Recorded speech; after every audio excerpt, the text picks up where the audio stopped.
প্রিয় দর্শক সবাই কেমন আছেন? আশা করি সবাই ভালো আছেন। আমি ডাক্তার ডিএন সরকার সুদীপ্ত। আজকে আপনাদের সামনে যে গুরুত্বপূর্ণ বিষয়টি নিয়ে কথা বলবো সেটি হচ্ছে মূত্র অবরোধ।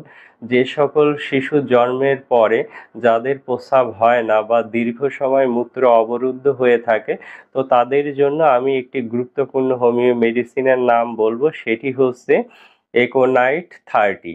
এই এकोनाइट 30 মেডিসিনটি যদি আপনারা অরিজিনাল জার্মানি কোম্পানির মেডিসিন কিনে সেবন করতে পারেন, সেক্ষেত্রে খুব দ্রুততম সময়ে শিশুর যে অবরুদ্ধ মূত্র সেটিকে কিন্তু স্বাভাবিক করতে পারবেন, বা শিশুর কিন্তু অবরুদ্ধ মূত্র এটি কিন্তু ভালো হবে এবং তার প্রস্রাব কিন্তু হবে। দীর্ঘ সময় আটকে থাকা প্রস্রাব কিন্তু অবশ্যই হবে। তো দর্শক আর দেরি না করে নিকটস্থ হোমিও ফার্মেসি থেকে এই মেডিসিনটি কিনে এনে সেবন করুন।